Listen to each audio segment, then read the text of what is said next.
Yeah, so the next speaker is Athenodorou from the Cyprus Institute and the University of Pisa. And Andreas will tell us about critical temperature from unsupervised deep learning autoencoders. So hi, everyone. I'm glad to be with you today. I mean, even though I'm joining online. So today I'll be talking about the critical temperature and recognition of phase transitions from unsupervised deep learning autoencoders. This is based on this publication and new results that hopefully will come out soon. And I would like to thank for the invitation to provide this talk to this nice workshop.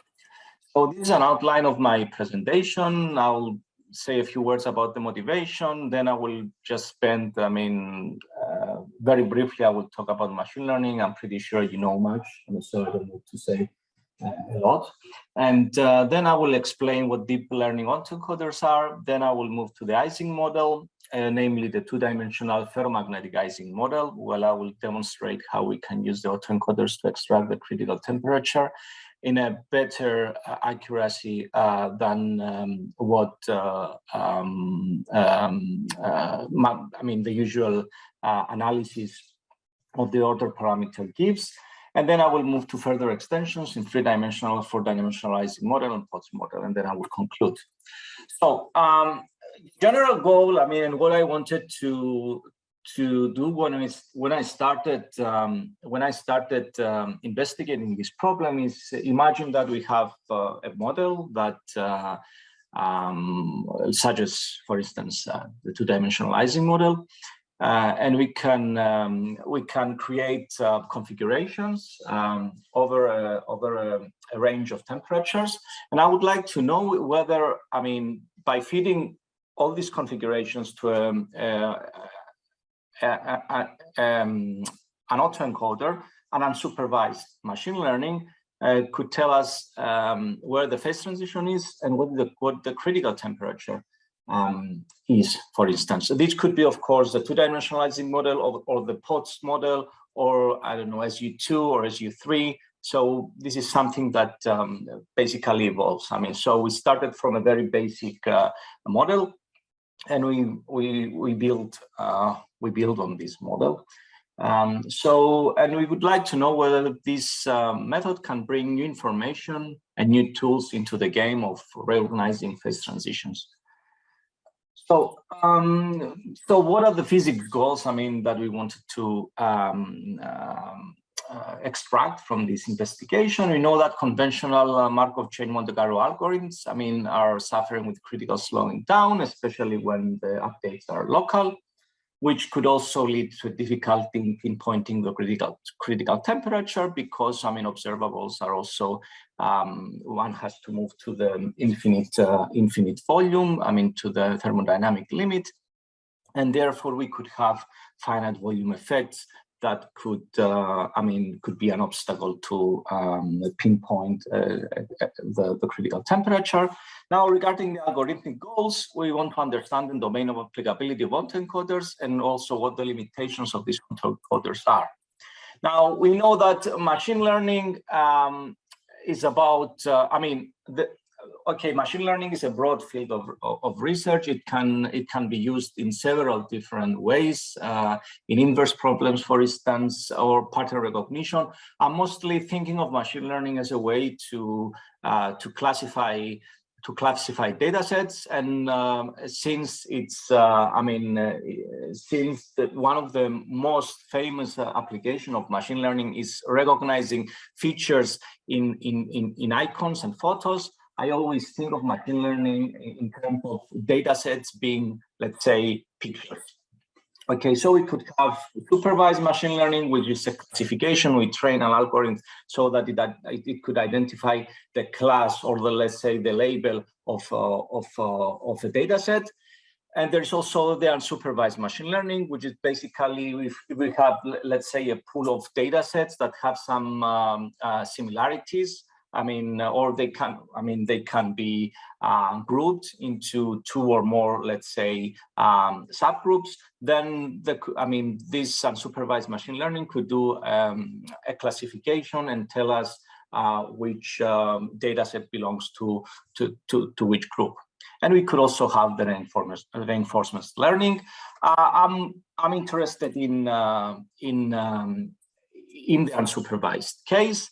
And as I explained you, I always think of machine learning as a way to recognize features between patterns, and these patterns could be figures.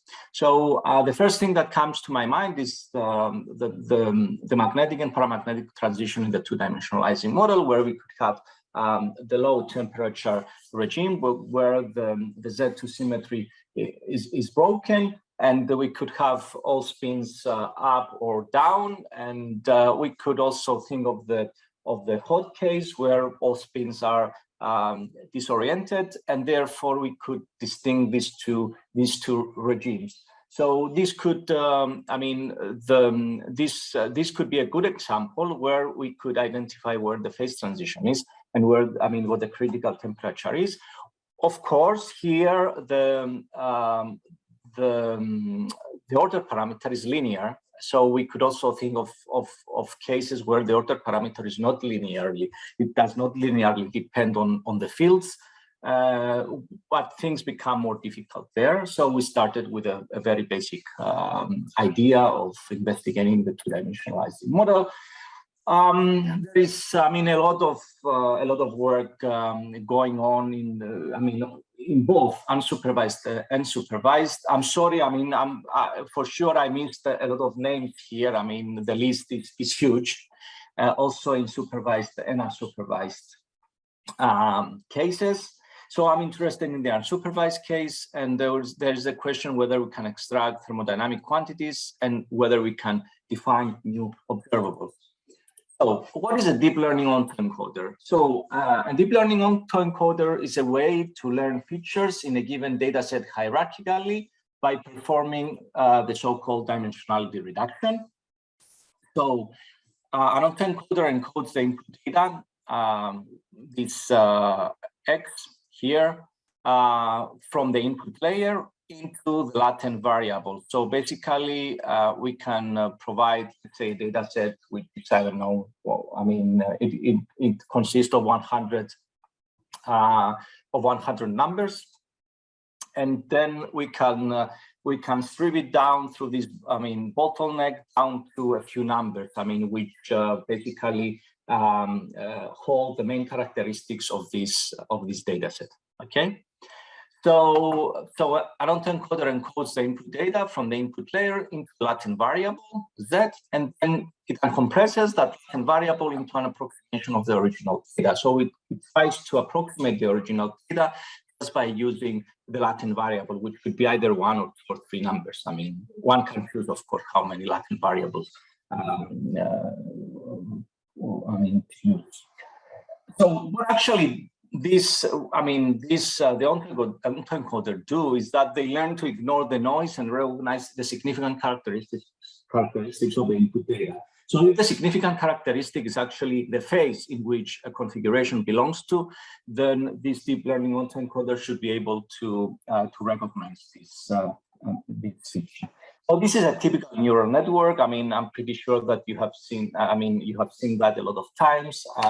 So basically, the idea is that we provide, we perform an optimization where one has to extract the weights and the biases, and each neuron basically is described by the activation function. We have several activation functions that are broadly used by the machine learning experts, such as the sigmoid, the tanh, the ReLU, or the linear activation functions. But of course, one can define new activation functions. However, we decided to stick to what machine learning experts use. Which is, you will see that most of the activation functions are tanh and ReLU and linear activation functions that we are using in our investigation.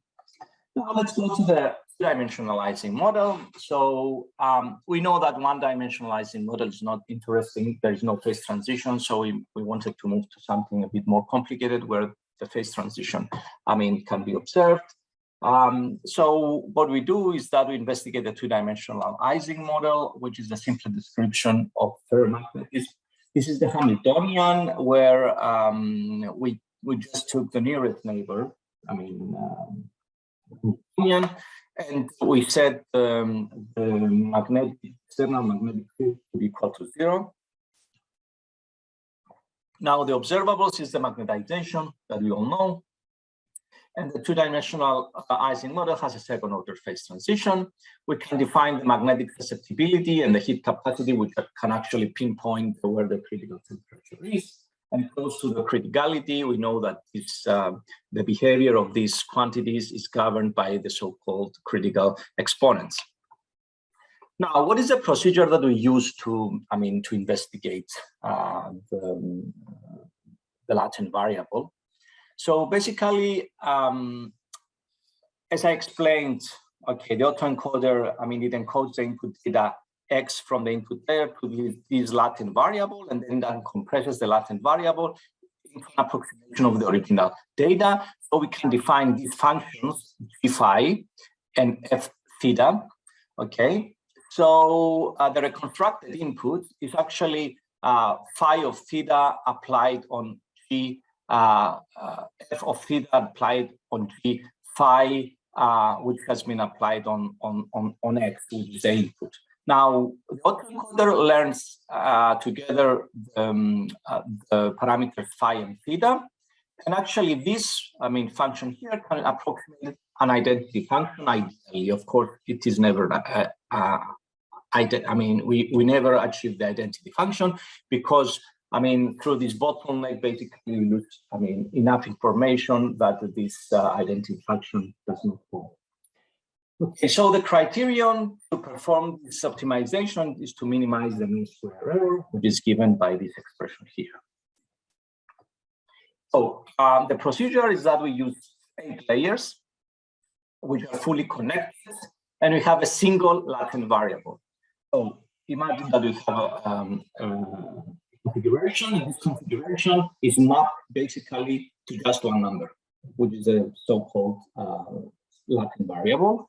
We use the ReLU activation function and PANH activation function, and we use the dropout, basically, which is commonly used to reduce the overfitting. And we actually tune these parameters, the number of layers, the number of neurons, the activation functions, and the dropout through experimentation. So what I actually tried to do is to see which combination of these features can actually make the phase transition more distinct. Okay, so you will understand what I'm saying in the next slide. So for the implementation, we use Keras and TensorFlow. 2/3 of the data produced are used for training, and 1/3 of the data is used for validating. And the training is performed for 2,000 iterations. 2,000 iterations means that the number of batches needed to complete an epoch is 2,000. And this is an example of the code. It's just a 15-line code, nothing more than that. So what actually the input is basically it's a lexicographic order of the spins on a square lattice, which is actually -1 and 1. Okay, just that. So and we fit this into the autoencoder, and the autoencoder basically what it does is that for each configuration is assigned a number, which is the latent variable, which includes all the physically necessary information so that the decoder recreates the actual configuration. So the autoencoder receives information for only one lattice volume, okay? So it knows nothing about configurations produced for other volume sizes. So we just extract configurations for a given volume. For several temperatures, we fit them in the autoencoder, and then the autoencoder basically extracts gives us the Latin variable. So the procedure is that we produce in total 40,000 configurations, 200 configurations for each single temperature for a range of temperatures from 1 to 4.5, which means that we produce 200 configurations for 200 different temperatures. And then, so we actually made sure that we cover the whole range of temperatures between the two extreme cases, the nearly frozen, which we set for t equals 1, and the disorder for t equals 4.5. And we assume that we have no prior knowledge on what is happening in between. But wait, isn't there a degree of supervision in the sense that we know where the phase transition is? Well, we know the phase transition is, but we could have chosen different temperature ranges. For instance, I mean, very close to 0, and I mean, really, really large time separations of temperature separation of, let's say, 1000. So we could choose the initial temperature to be 0.01 and the final 1000. However, this would be computationally much more expensive. Okay, so basically, I would say that these are the main results that we extract. So what you see here is that is the Latin variable for each different configuration as a function of the temperature for different lattice sizes. Okay, and actually what is really striking here is that it gives the two -1 and 1. We have some transition temperature where these two plateaus collapse to 0, and then it becomes 0 for, I mean, temperatures larger than the critical temperature. However, what is really striking here is that as you increase the lattice size, I mean, this step here becomes more and more distinct. And for L equals 150, actually, we can just identify the critical temperature by looking at which point these two plateaus collapse to 0. So, so the question now is whether we can interpret these two plateaus as the two cases where all spins are up or down. To understand this, basically, we test the correlation coefficient between the Latin variable to the magnetization, and we can actually see that for temperatures below the critical temperature, I mean, this is true. I mean, whenever a Latin variable is 1, all spins are up, and wherever the Latin variable is -1, all spins are down. But then when we cross this critical temperature, this stops being the case. Which basically tells us that although the Latin variable has some similarities with the magnetization, well, the Latin variable is not the magnetization, and it gives some hints on whether we can use this Latin variable as an observable to identify the critical temperature. So the Latin variable indeed corresponds to the two orientations of the spins for the order phase, and the two plateaus become more distinct as the lattice size increases, as I showed you. So there is this temperature range where the aforementioned behavior collapses to one state, which is located at around equal 0, and this reflects the restoration of the Z2 symmetry. So in other words, it corresponds to the case where all the spins are disoriented. Now, what is the critical point now? As the lattice size increases, the width of the transition decreases, and this step becomes steeper and steeper. Okay, and as the length, the size of the lattice goes to infinity, the critical temperature as a function of the lattice size is localized right onto the critical temperature EC. Now, one could ask whether we can use. You have about 5 minutes. Okay, thanks. Whether we could do the same with different temperature windows. Well, we could choose, I mean, temperature from 1 to 2. I mean, and you can see that we choose 2, I mean, plateaus, or we could just choose 3 to 4.5, where we get random figure here. So one would expect that phase transition would be somewhere between 2 and 3. So if one investigates between two, I mean, for temperatures 2 and 3, I mean, she can see the phase transition. Now, we want to ask whether we can identify macroscopic quantities. So in order to be able to do that, we need to make sure that the average latent variable as a function of the temperature is actually is 0, okay, which is it is true. And we can define the average absolute latent variable in accordance to the magnetization. This is the latent variable configuration, which I mean looks a lot like the magnetization, but it's not the magnetization. So we decided to investigate what this average absolute latent variable gives, and this is what it gives. Okay, this is the magnetization, where we could clearly see the second order phase transition, and this is the average absolute variable, which appears to be behaving as a first order phase transition, although it's not first order. The next thing that it becomes really clear is that it becomes steeper and steeper as the length increases, which suggests that the critical temperature as a function of the length extracted from the autoencoder data will suffer less from finite scaling effects. So in order to pinpoint the critical temperature, we define the latent susceptibility in this way, I mean, like the magnetic susceptibility. And because the degree of temperature here is not dense, we basically create more, configurations within this temperature range, and we fit them. Basically, we use the weights and the biases from the autoencoder to extract the absolute average latent variable, and you can see it in red points.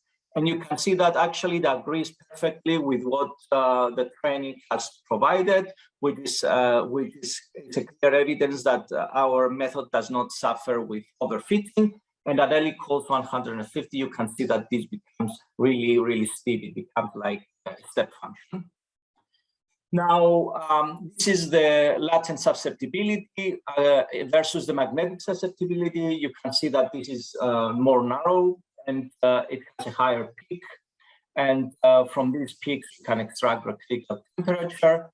One can also use the Binder cumulants, but for the latent variable, you can see that they're quite noisy. So we stick to the extraction of the critical temperature from the average, from the latent susceptibility.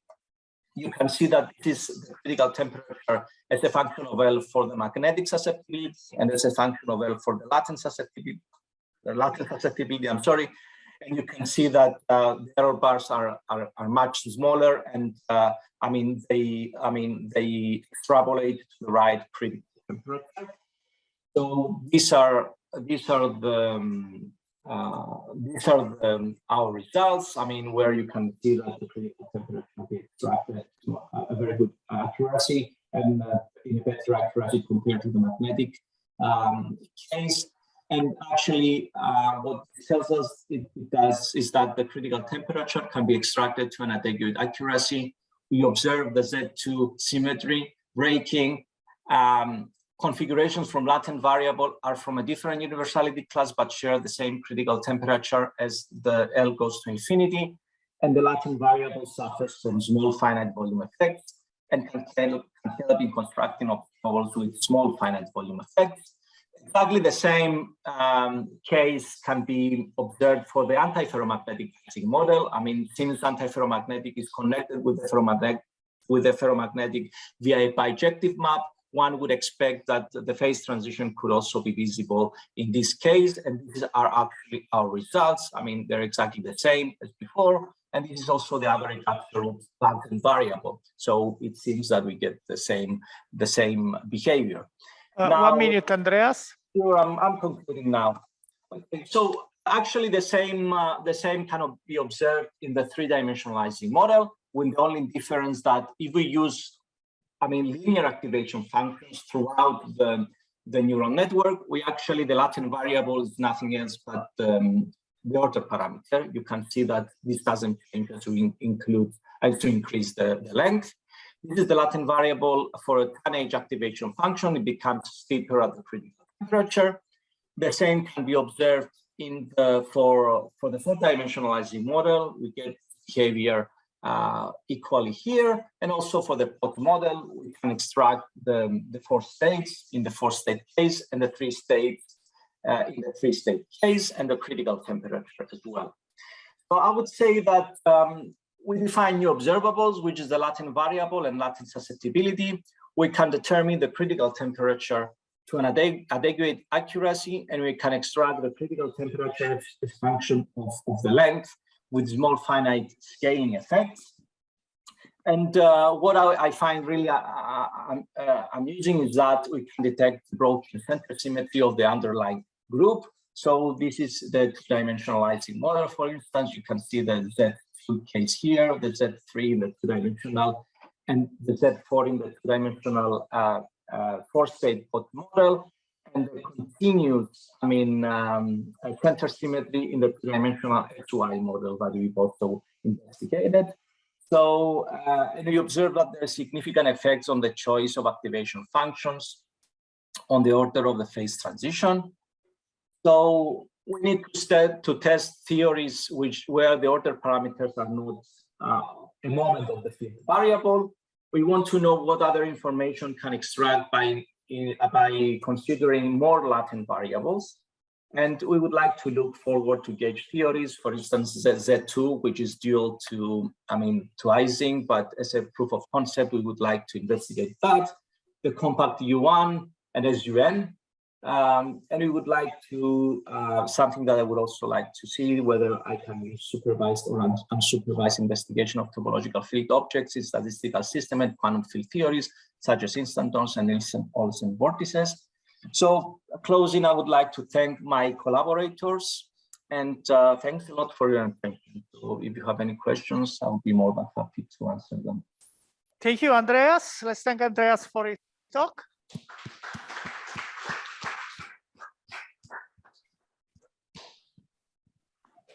Are there questions from the audience here in Firenze? Questions from the audience on Zoom? Andrea, slide 20, if you can go back to that one. Oh, yeah. Mm-hmm. Yeah, I didn't, so the latent, this label, the data points labeled latent. How did you extrapolate there? I mean, did you include, why does it bend down, basically? It's continuous. I mean, it looks like it's bending down, but it's continuous. I mean, I used 1/L, feet, L to the minus 1/n feet. I mean, it looks like it's bending, but actually, it's. The derivative is it continues. No, but you didn't do simulations at the point 0. I didn't do the simulation at point 0. This is the Onsager solution. I mean, I compare it to the Onsager solution. So you say that even so, starting with the 5 rightmost point. Yeah, this is L equals 25, L equals 20, 35, 40, 100, and 150. And by extrapolating these was using this expression, basically proportional to, L to minus 1/n. I extract this temperature here.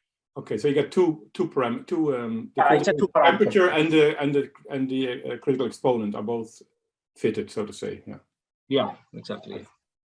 Okay, thanks. Any further questions?